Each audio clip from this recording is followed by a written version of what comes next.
All right then, we should be live now. Hey everyone, it's the Grey Man here again. I'm joined by Luis and Margil of the Advent Equation. They're gonna from Monterrey in Mexico. Right, it's gonna quick look. It says here melodic progressive death metal. It started off in 2006 as Advent. Apparently, is that right? Yeah. What happened there? What I want to know. My first question is always like, what's in a name? Like, how did you come up with the name? Why did it change from Advent to the Advent Equation? And what the heck is an Advent Equation anyway? It's kind of a very interesting name. I want to know what the story behind it is.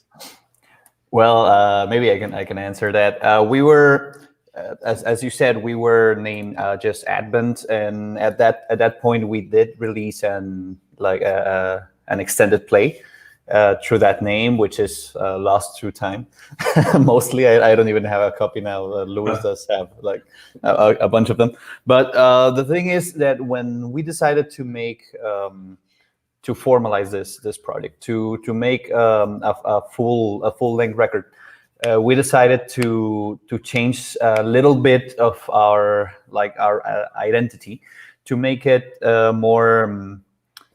more in line with what we were going through, what we were thinking, and we ended up with these two concepts, which are Advent, which we use it in a sense. One of the meanings of it is something important that's going to happen, an important event or record of humanity, and Equation, which is the balance through two concepts that are opposite to one another, like light and darkness, life and death. And we joined these two concepts to make the Advent Equation, which we decided to release our first long play with that back in 2012. So that's the identity that we decided on, that we got. We ended up with the full identity, the full logo, which is back here if you can see it. And this whole like cleanup of our sound, of our design, it's a constant evolution for us. So we ended up with this project, the Advent Equation, which we just released another album with the same identity and everything, but we're on constant evolution, which is the nature of our project and the nature of progressive music, even so. Yeah, so you change from album to album, you grow your music, and it evolves, I suppose. We try to, yeah.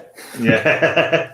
Well, how about giving us a little bit of a sort of what if maybe someone's coming here who's not heard your band before? What would they get if they listen to you guys? What do you sound like? Who are your influences? Well, that is a very loaded question, Gray. But I'll try to simplify it.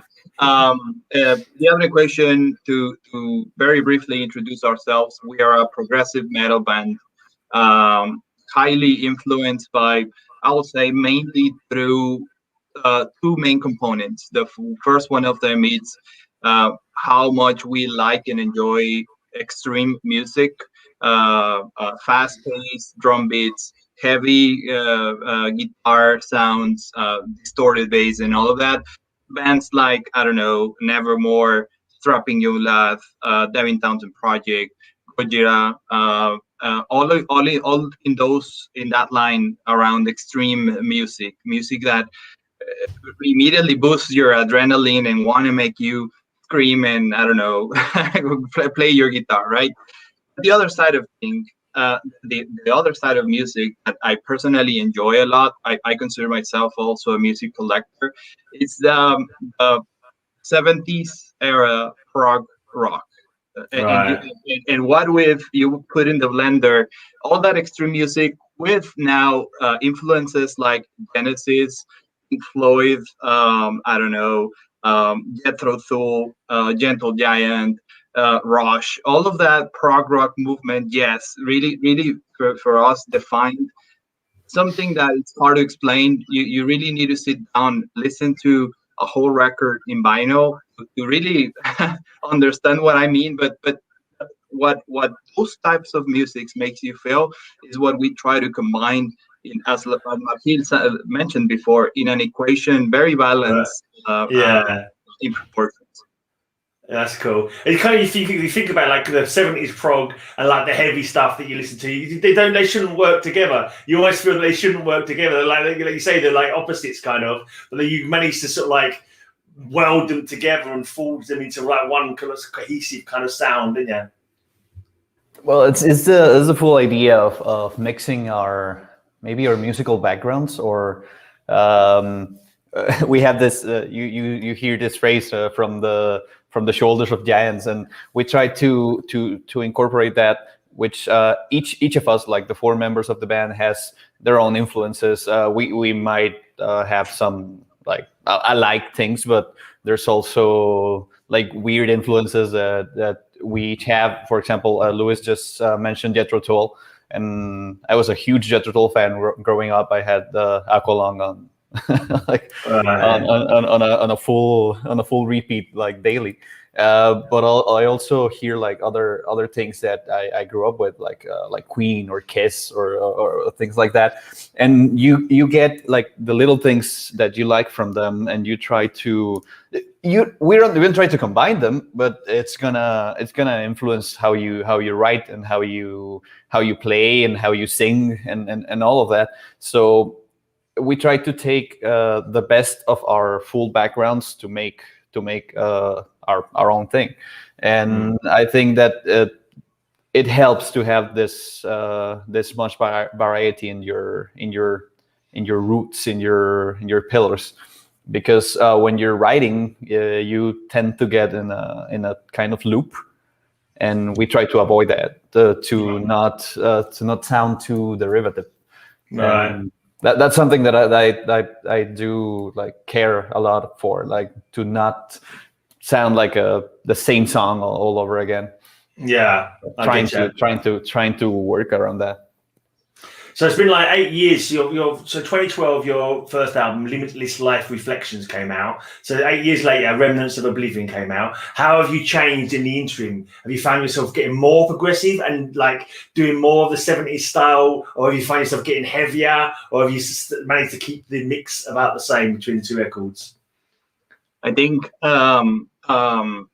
again, to sum it in simple terms, our first album, Limitless Life Reflections, saw light in 2012, and it really defined a milestone for us. I mean, through that album, it helped us get international press attention, which is something that we will always value, and it forced us kind of in a way to think. So if we're doing a second album, we want to make sure that we reach the same level of acceptance or even surpass that, right? So that was a personal goal we had as a band, or as an objective. To answer your question, Gray, in these last 8 years, a couple of things have happened. Number one, the promotional period that every album requires. At least I recall we finished the promotion of the first album nationally and internationally in media in 2014 or 15ish, with live events. We released 3 musical videos for that album. Actually, last one is from 2014, if not mistaken. And then 2015, we had some changes in the equation. A couple of members left the project. Very personal and valid reasons. We totally respect them and are still good friends with them. And we were in the process of beginning to write a new record. So, long story short, we were already in the fourth or third or fourth new song for this Remnants of Oblivion, the new album. And we were joined by Carlos, our keyboard player. This guy was a no-brainer for us. First rehearsal, he auditioned. We wanted to keep him, right? So with him, we wrote down, I don't know, maybe 15 or 18 new songs. From them, we had a very good problem, which was selecting the ones that will made it to the playoffs, selecting the ones that really wanted to have in the record. And the whole recording process was something a little bit extensive, almost 2 years in the making in studio with our producer, Charles Arleal. Same producer as the new record. And this time, since we were doing things more patiently, I will say, you know how they say, right? Things that are slowly cooked taste better. So we kind Yeah. of adopted that philosophy, and allows the opportunity to work also with Travis and me, maybe for the artwork, right? Travis has a very renowned name.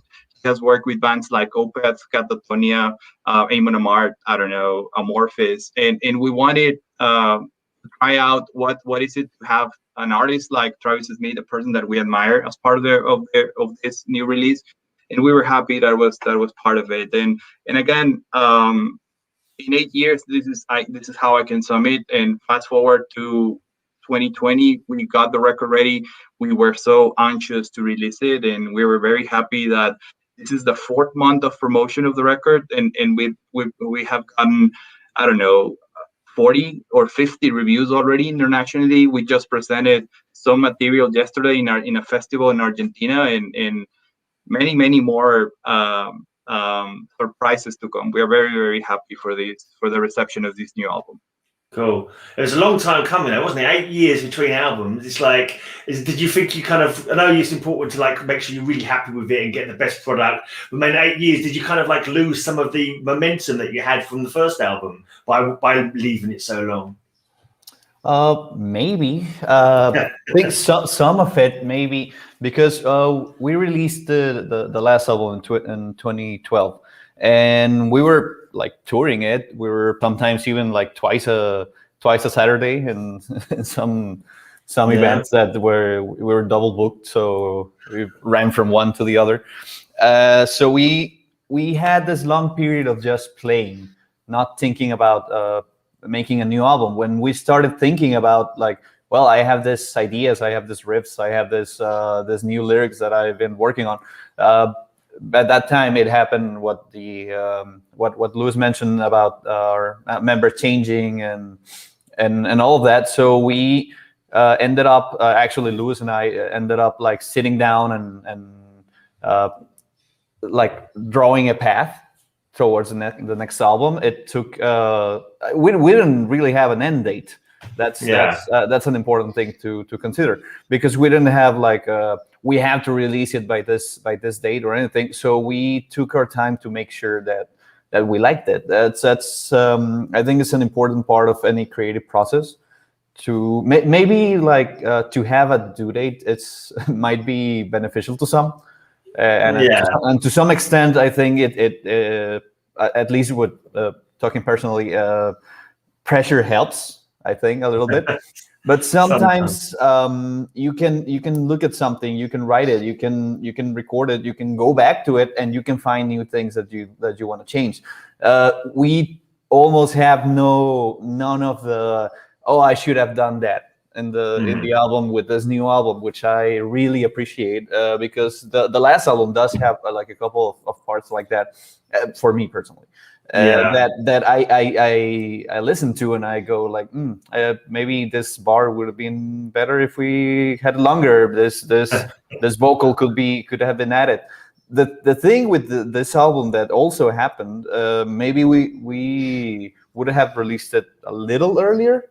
The thing is, the pandemic happened, so we were finishing up the recording. We were up to the vocal part of it, and suddenly the world shut down. So we had some extra time to work on vocals mostly, and harmonies, and a couple of solos that are on the album. So we really did have a lot of time to really look into the details. So maybe we lost some momentum to release it while we were touring, while we were constantly active, but we're really happy with the product. So I think it was for the better. Ultimately, I think it was for the better, because we're really happy with this album, which is what's necessary. Maybe in some cases, maybe like the whole weight might be like detrimental to it. I can think of Tool, for example. Like the last Tool album was. It took a long time, and I heard Justin Chancellor, the bass player, saying like they discarded like a lot of songs, and the end product was a little divisive. So in some aspects, I can respect that you're waiting for the right thing to happen. But I think it's depending on what you're writing. At the end of it, the important part of it is that we are really happy with our final album. That's the bottom line. That's the main thing. If you can't be happy with it, how can you make other people happy with it and other people appreciate it if you don't appreciate it yourself, you know? But exactly. Yeah. So just tell us about the recording there. You got Lewis has got like a lot of buttons and dials next to him. Do you record it all yourself? Is that a recording studio? Have you done all the work yourself, or how was you able to as well? Because it came out in December. Obviously, you had the long lockdown and all that. How? I know you said it delayed you, but I mean, were you able to get together, or were you not allowed to visit each other, or how did you do it? Yeah, well, yes, we have like a personal home studio here in our home, your home, Gray, where we actually did the whole pre-production. So to answer your question, let me try to structure it in a way that makes more sense. One of the main learnings we acquired from the previous record was the whole pre-production concept. Instead of just, I don't know, knocking the door in the studio and say, hey, we are ready to record. One of the first things our producer told us or taught us is, hey, I think that time in studio can be more fluent if you guys have already a well-defined, let's say, map or overview of how you want the record to sound. And that's what we did. We took that very seriously. One of my professional studies is in audio engineering, so in production. So we took that very seriously, basically, and did every pre-production aspect here at home. We utilized Apple Logic to record all instruments, work with stages of the song, changing it from one and another until we were very happy with the product, like Margil said. Pre-production was done to its entirety here, rehearsals, but then the writing, and then let's say a mock recording of the album. So when we started studio time, the producer was so right. The time was more fluent, and instead of having to invest us time on, hey, give me that part again, until you reach that point where it's perfect. Instead of that, the time was focused in what if we experiment with this or that. So that allowed the whole creative process to be more rich, which is something we really valued. And then to answer your question, last but not least, as Margil said, there was this point in time where we already finished all instruments, drums, keyboards, guitars, bass, everything was recorded except for the vocals. So instead of just waiting until the studio opens again, what we did is that we utilized our home studio to re-engineer the vocals, and actually that, because we had one objective in mind for this record, and that is more prepared vocal lines and make you sing. Call them catchy, if you will, but at the end of the day, there's a variety between the audience that listens to our music. Yes, some of them are musicians themselves and they enjoy the musical part. Others are not, and others that really enjoy singing to a song. So we wanted to explore that as musicians. Move away from our instrument, and now let's work in that we all have in common, which is singing to a song. And if it grows on you, the song, then we are definitely in the right track. So that's what we did. We did that for 6 months. Studio opened, and we were excited and very ready to record the vocal lines. And that was because, to answer your question, we leverage, or we utilize the tools that we have at home, make sure that the product really aligns to our vision. Yeah, and with your like pre-recording that you've done, have you planning in the future to maybe do the whole thing? Is that something you'd work towards, doing everything yourself, sort of saving yourself like money on the going to the studio, or you always want to have like a producer working with you? Well, the saving money part is really interesting because it would be great, but actually I think the studio pays itself, because at the end, working with our producer Charles Aleal at his studio we're really comfortable with that. Besides, he's not just a recorder; he's a producer. So when we're working on laying down the lines or singing the vocals, for example, I'm singing and he's telling me like, try it like this, do this. He can get like the most of us, and that's something that actually pays itself. It's not about how much the studio costs, because at the end he not only has the tools, he has the knowledge, and that's what we value the most. Not just tools you can buy, but the knowledge and experience comes from, well, experience. So you need that, and a really good producer can be the stone which everything is anchored on. So you do need to have this outer ear, because when you're working on an album, you might get like in a loop within yourself, and you do need this outside force to tell you like, oh, maybe you should do this, maybe you should do this. Right. It's not necessarily that you're gonna follow that, but you can hear that opinion, and that helps you grow as a musician, as an artist. And I think Charles pushes us to a good side and a better side of us. I think without that input and that push, we wouldn't be as happy with our product as we are right now. That's cool. And it's good that you can kind of take other people's advice. Some people would be like, no, shut up, it's my band. We do what we want. We don't need you telling us what to do. But you're like, you like that input. It helps you. It's a really important input. I also have this sometimes thing where I'm working on something and I try to show it to someone, because even when I'm showing it to someone, I'm listening to it in a different way. I tend to if I'm starting to write a song, I tend to show it to someone, like, I don't know, my sister or something. Like what do you think? And while I'm playing it just happens that, oh well, that sounds good, that sounds bad, or we can just go between each other.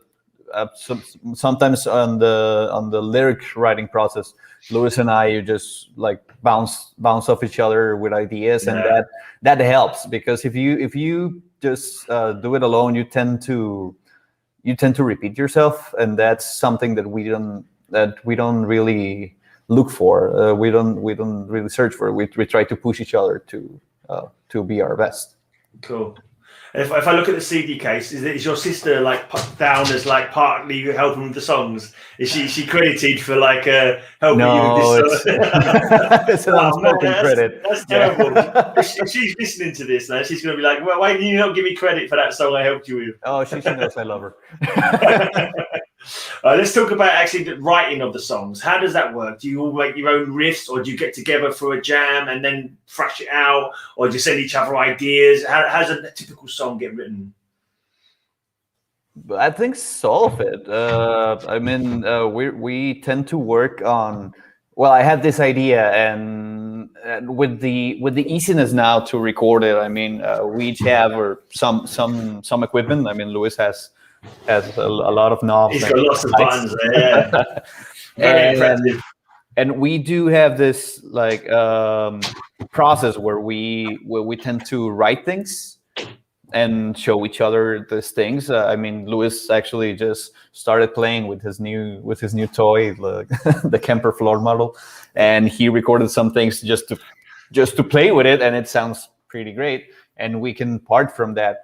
Also, we can sometimes we write the music first. Most of the time we're writing the music first, and then the lyrics, and then changing the music to adapt like a melody to it.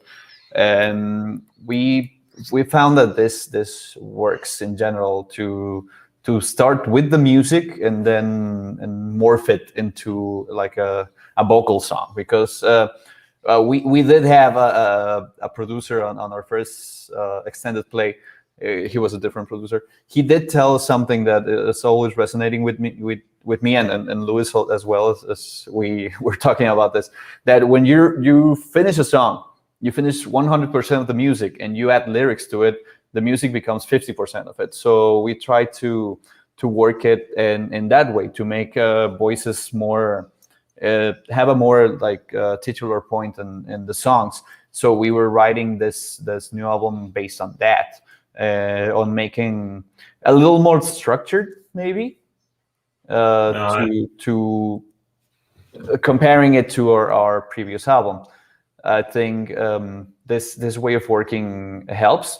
Maybe just the thing that's not like written beforehand is the drums, because our drummer Roberto, he's an amazing drummer, and he can adapt to basically each situation. So if we present some new riff, some new groove, some new melody, he's ready for it. And he's also a great singer, so he can make these melodies work in a way which I can, which Luz can, and all of that is what makes us complement each other. Right. So you've all got your own kind of strengths, and you also help build each other up and help the song to form.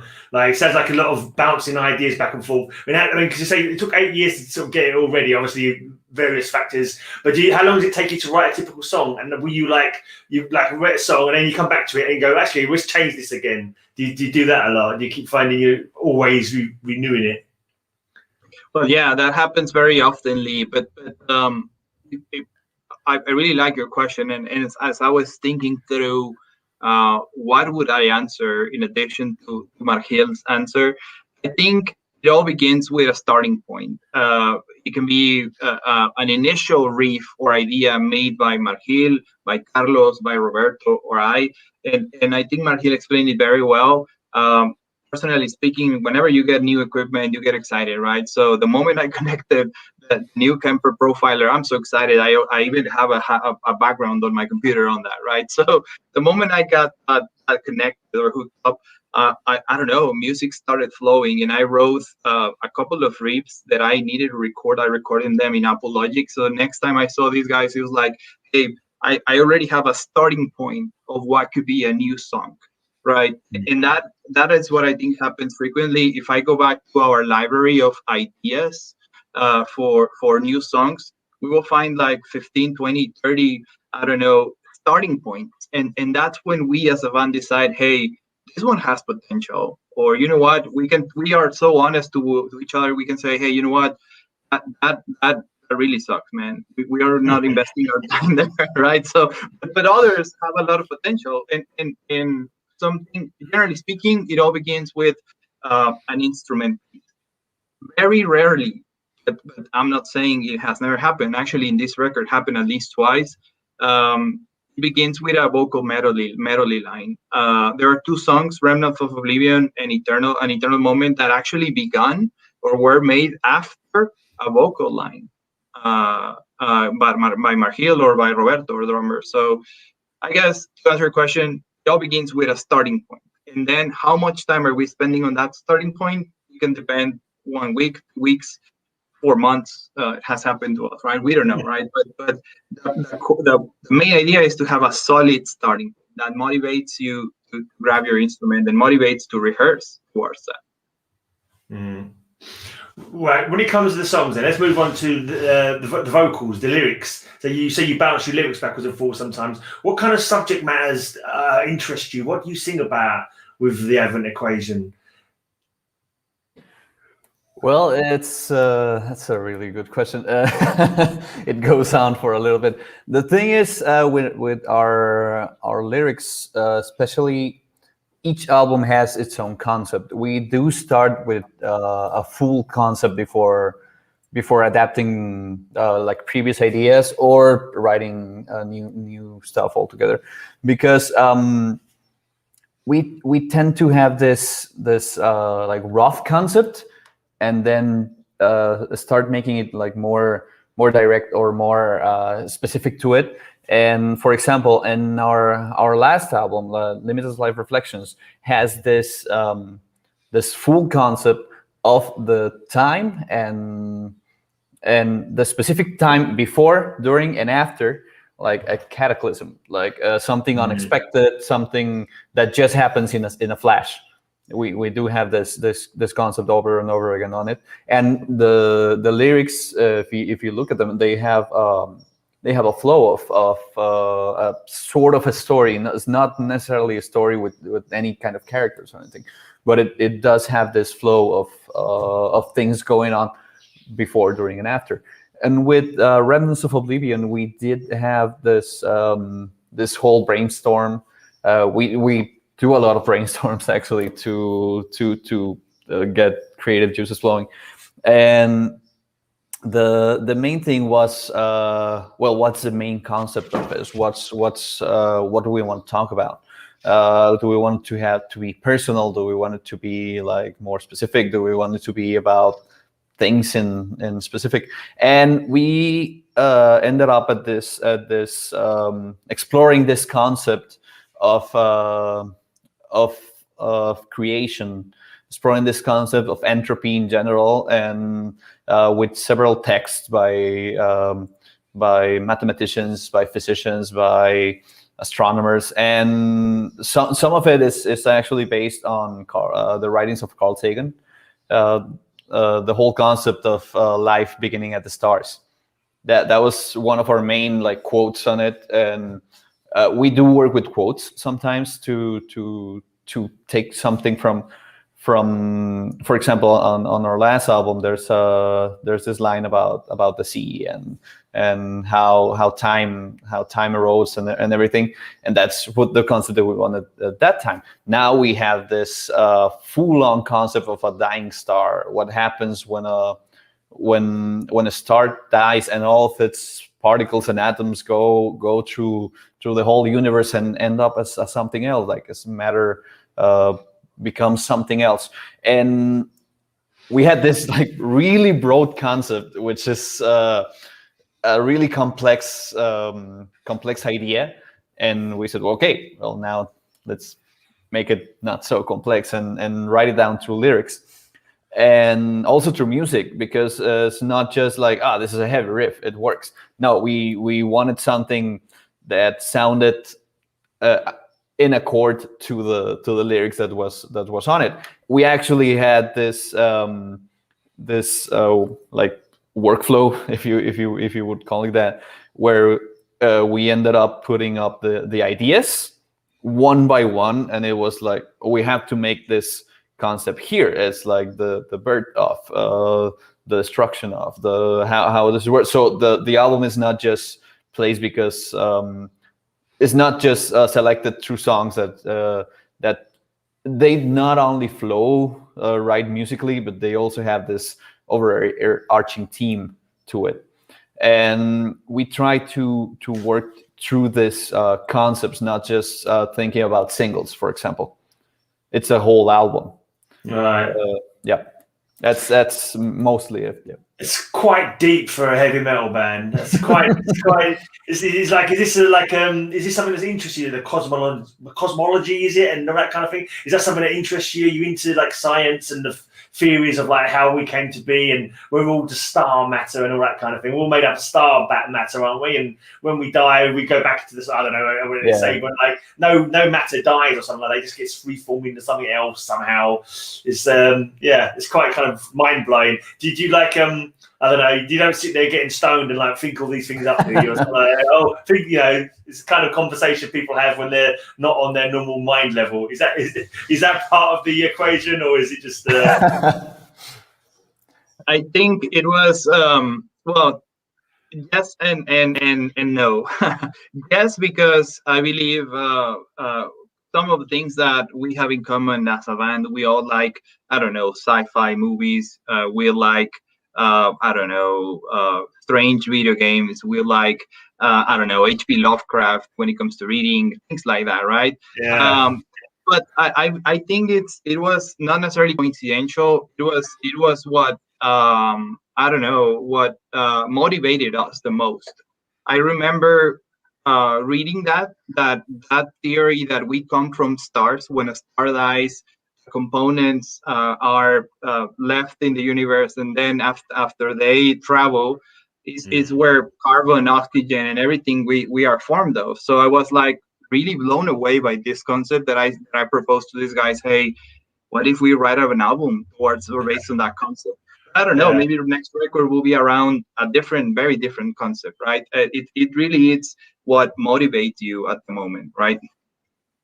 Yeah, it's quite an interesting concept, though. I can't imagine there's that many other bands who have that kind of who delve into those kind of lyrics. So, have you got a favourite song? Let's have your favourite song from the most recent album, or a favourite lyric. I always like to Is there a song when you sing it that you think, oh, this is a really good lyric? This is my favourite lyric. Do you have anything like that? Actually, I think that question can be answered with the same song. And I mean, they're all my children. Like we have this full concept that every song that you write is part of you. But in this last album, Remnants of Oblivion, we do have one of the songs called Internal Moment. It's right in the middle of it. And I think by the way it flows and how it's how you build up to it, and me personally, I really like singing it. There's a part in the middle of it where it goes from this like really like square rhythm, and then the voice flows through it, and then just jumps and explodes on the middle of the song.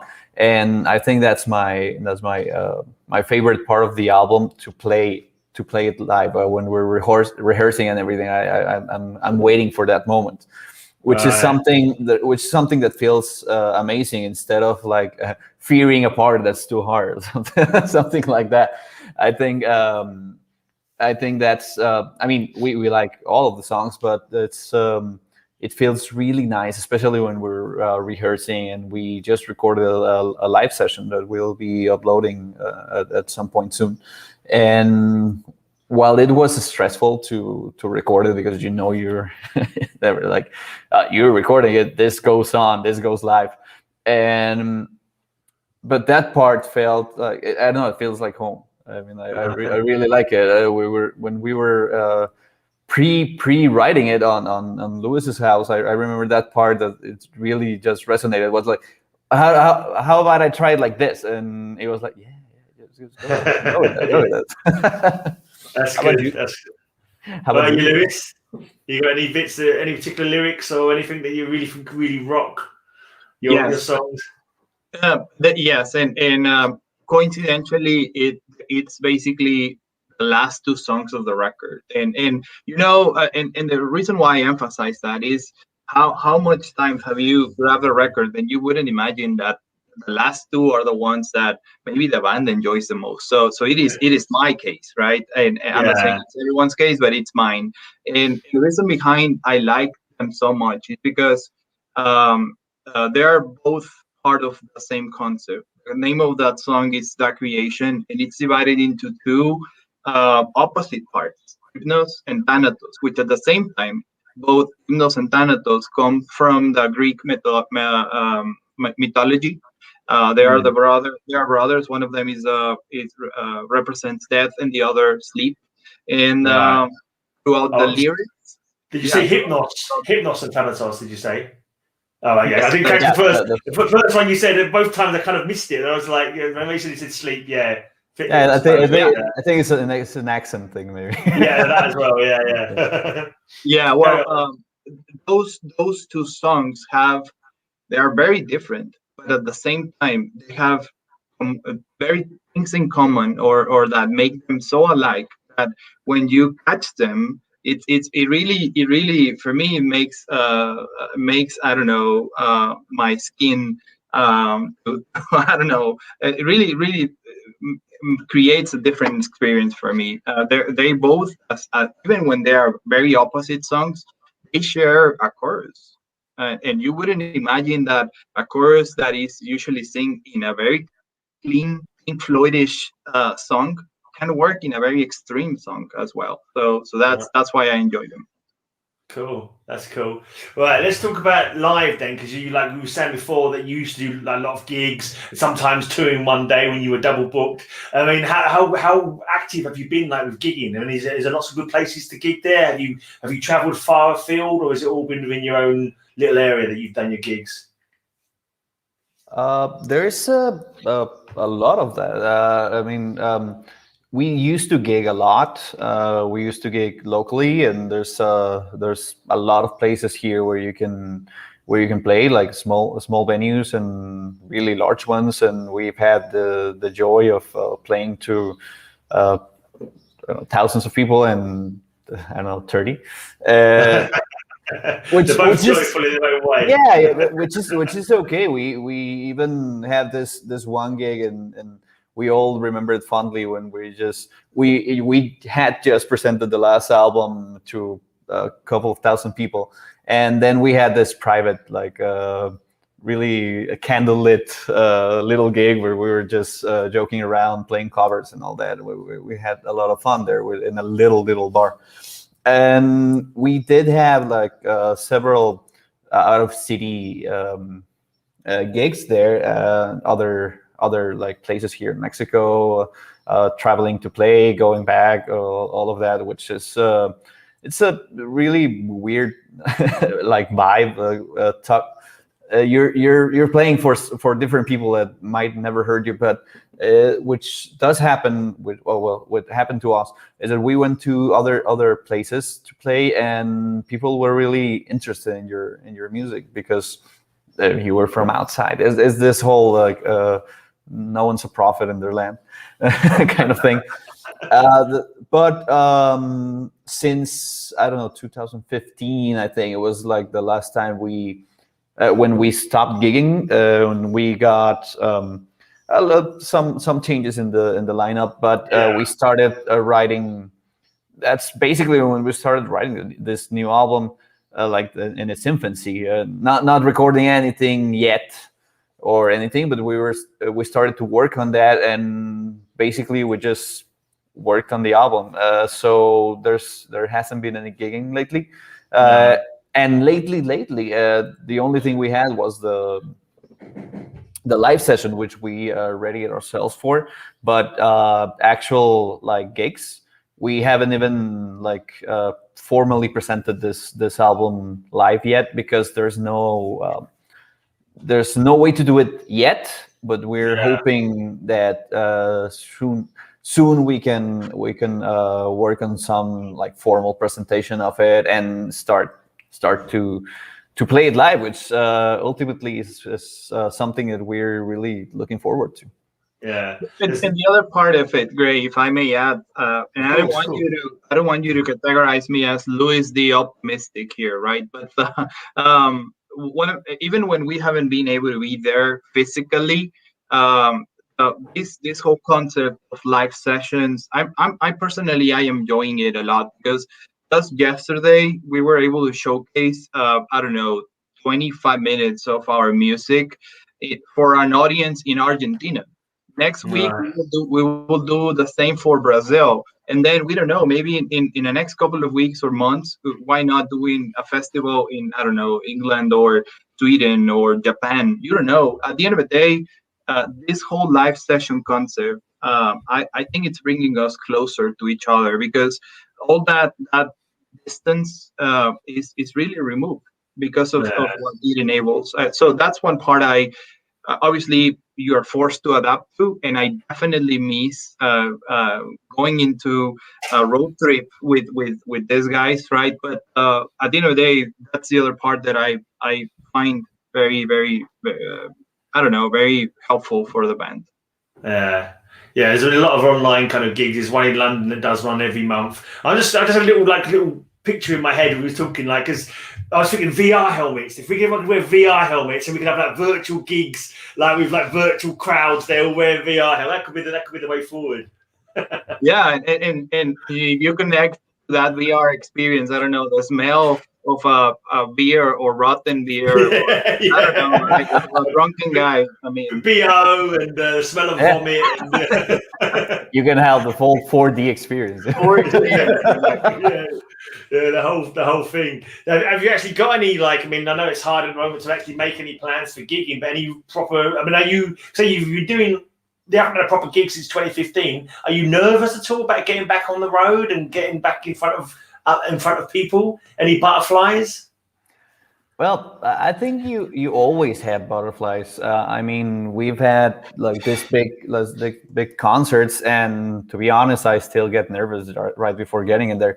But once we're up there, the thing is, I do feel a lot of like confidence when up there because, well, it's the four of us. It's the whole band, and we can rely on each other. We play with each other. We rock it with each other. Yeah. That whole thing.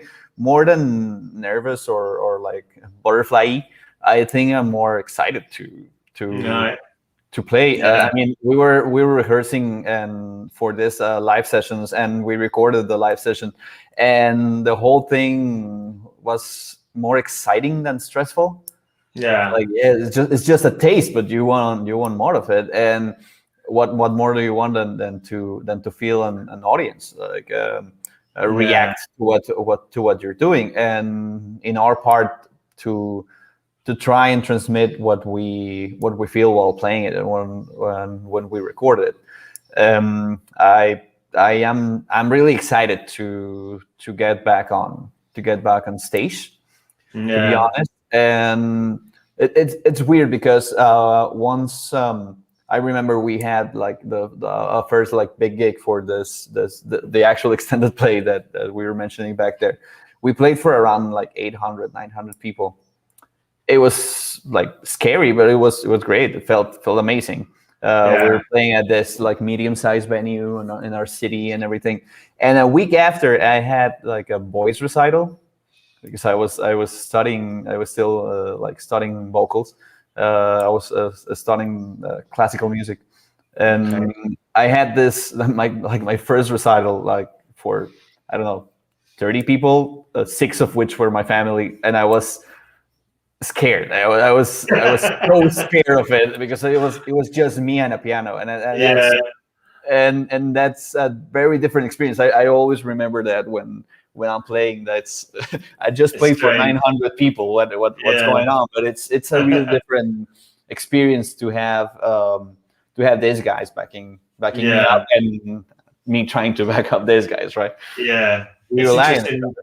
Mhm. Yeah, yeah, it's an interesting kind of dynamic there, isn't it? And I kind of find a psychological thing too. When you're on your own, it's like it's me against the world. When you got people with you, it's like, oh yeah, we're our little gang, our Yeah, we're little in a band. team. Yeah, Team Advent. There you go. So, actually, what's the situation there now? I mean, have you been locked down for a while then? What I mean, is the corona really badly affecting there, or are you likely to be able to get out and start doing gigs soon, or nothing allowed yet? Well, it's been ups and downs. We did have some like off quarantine times with curfews and everything, where people you basically weren't allowed to be out at certain hour, right? We don't have that anymore. At least in the part where we live. We live in the north of Mexico. There's this semaphore, that an indicator of depending on the color it is, like the amount of risk or amount of infection, right? And things have been very stable for the last couple of months, at least here. Yeah, And vaccination already started. It's not as fast as I guess every part of the world would like it to be. I think less than 10% of the population in Mexico has been vaccinated, and the strategy today is just getting our I don't know, our parents, grandparents first, which is really what makes sense the most. And the rest yeah, of us, the young, we will be forever young. We are staying at home. We are doing our part, contributing by staying at home. The more the merrier. yeah, yeah. That's the current state. I've heard that there are some plans to reopen bars for local events and things like that with 20%. How do you say that? Capacity. Capacity. Yeah. Capacity. You're right. You're right. 20% capacity. And I was joking with my girlfriend the other day. Okay, so if they do a local show with 20% capacity, how different would that be to how we Yeah. were? Um, so Yeah, so so that's the current state. I mean, we are staying at home. lucky we don't have like those extreme lockdowns, but that's because the government and everyone is building a lot of consciousness around, hey, do your part, use your, I don't know, cover your mouth, stay at Yeah. home, and things like that. Yeah. We So actually released to contribute. We part of our merchandise for the band. We just released like the Advent Face Equation brand. mask. Yeah. Face mask. Yeah. yeah, We did I've seen that. I've seen a few people do that as well. It's kind of like, well, you might as well while it's there. Yeah, you know? I mean it's working. It's the same kind of technique to print it. So it's just release it, make the most of it. Yeah, absolutely. I was just thinking, with my old band, when we used to have 20% full would be an improvement on most of the crowds that we had when my band were playing. A dream of a 20% capacity. Although I think it's gonna be a boom in the bands once it's reopened, just because we're so desperate to get out there. Yeah. I remember one of the last I do regret it. One of the last concert that came to our city was Soen back in February, I think. Lewis did attend. I chickened out and didn't go to it, and I do regret not going, because it was things weren't that bad, but I was a little scared of it, and I really feel bad for missing that, because that's a great band. Hopefully plenty more chances in the future, you know. Yeah, but I think once everything sort of reopens, I think there's going to be a boom in attendance, which should be capitalizing on. Yeah, I was doing every week on my channel. Every Friday night, I do like a hangout, heavy metal hangout, and there was a few bands in there last night, and we was all talking about when gigs are allowed again, and then they was all saying, yeah, surely when they start again, there's got to be big crowds. People are chomping at the bit to be allowed to go out and have a good, proper, sweaty gig again, you know.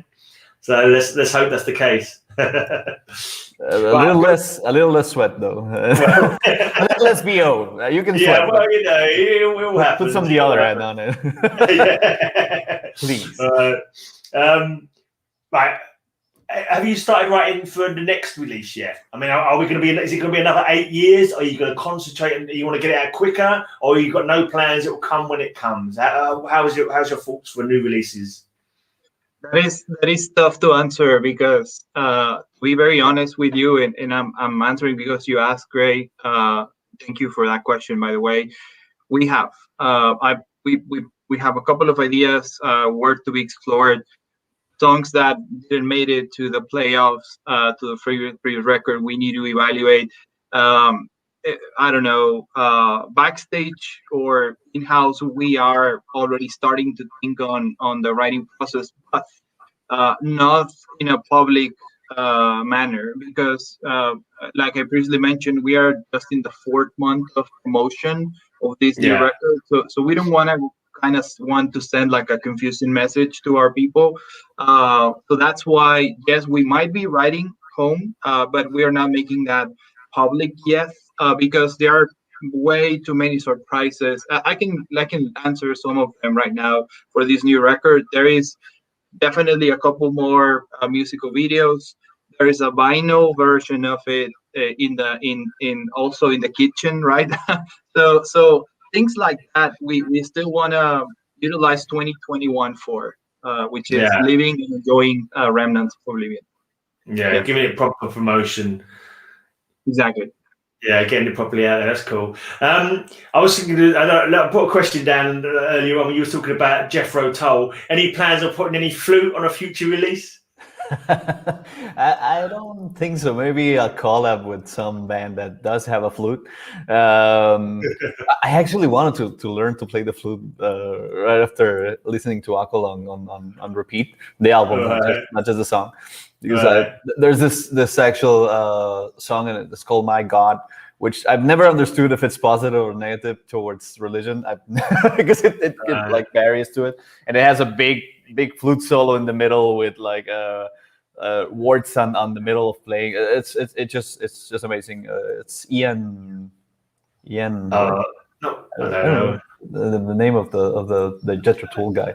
I can't remember. I've never listened to Jethro Tull. I know the name, but it's a band I've never really checked out, really. Yeah, but it's a great band. Although I've heard that he's kind of a jerk, right, which I don't appreciate, but that's okay. No, we're not close to experimentation. That's the thing. When we're recording, we do tend to have the experimentation go towards the keyboards. Because we had several instruments there. We have like electric pianos and Rhodes and Hammonds and all of this things that we can emulate now through our synthesizers, and also a lot of leads and things that, well, you might not hear that often in metal, and maybe some kind of flute sounds could go on, probably through the keyboard, right?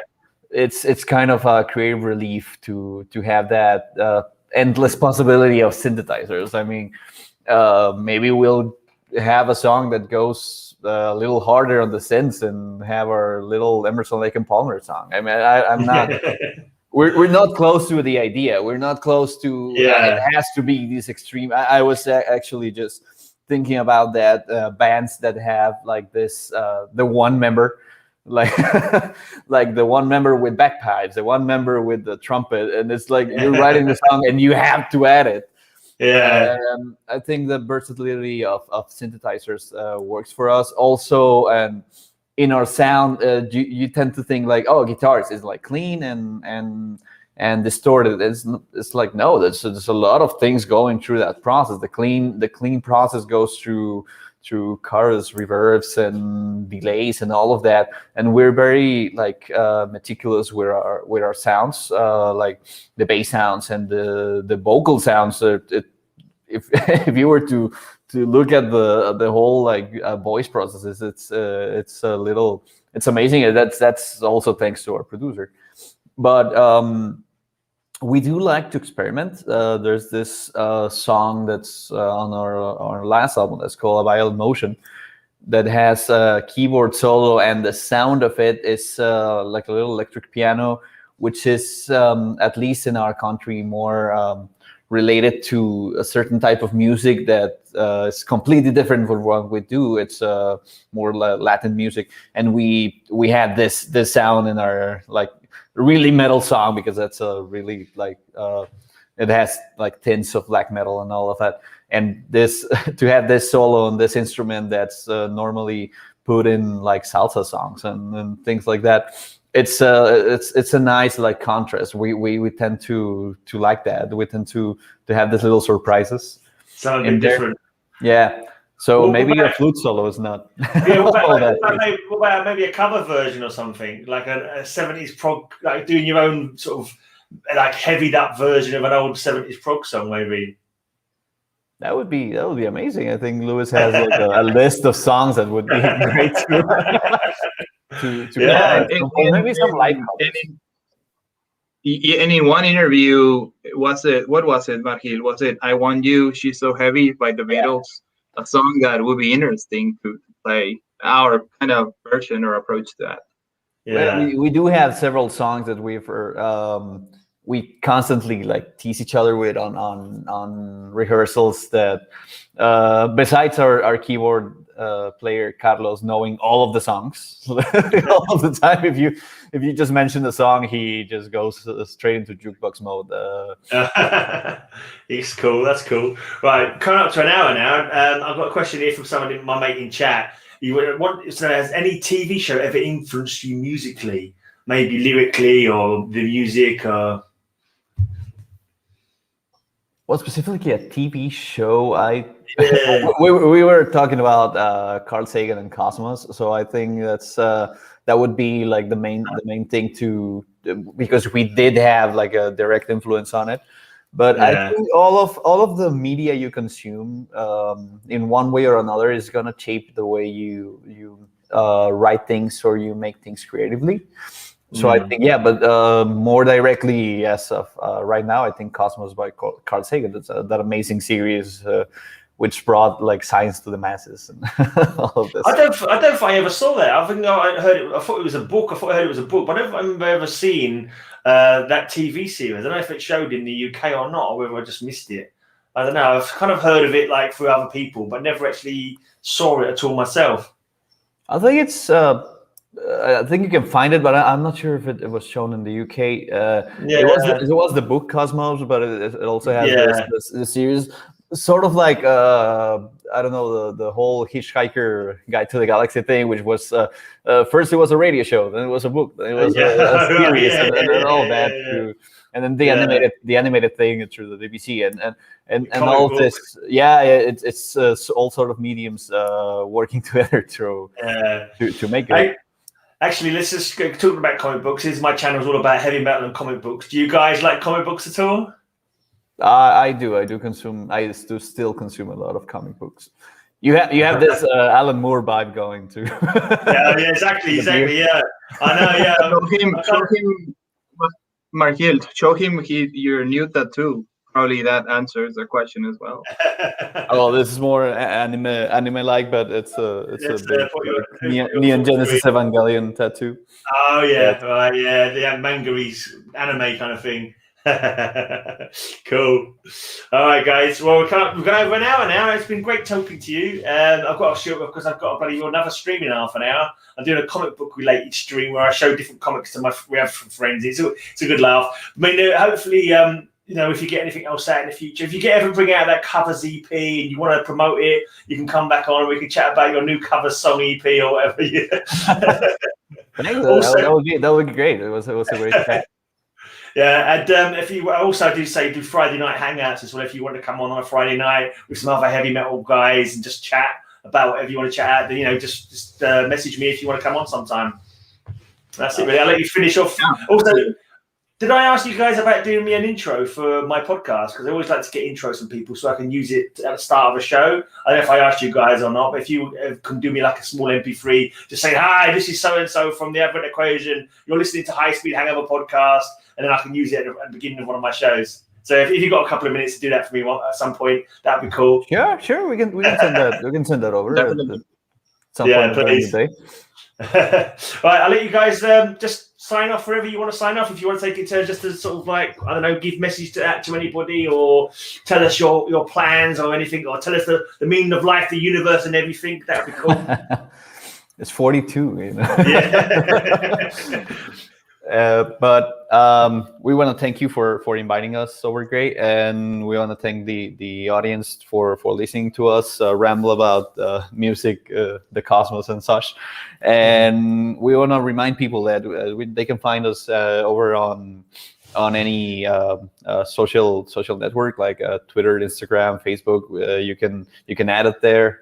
And you can chat with us. We're the ones that are answering those questions, and to be keep posted to see what our new plans will be and our new releasing schedules. Sorry, that was my door.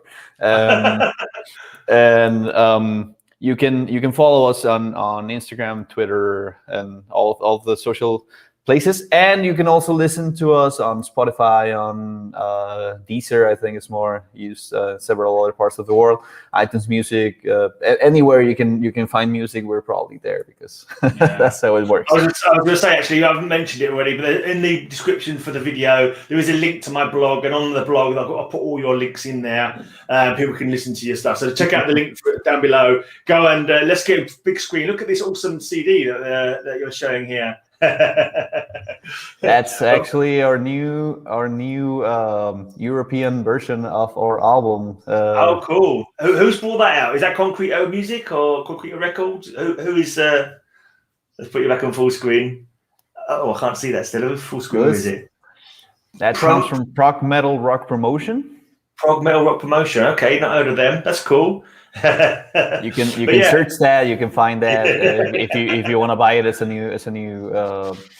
new print of it, and we're really happy with it.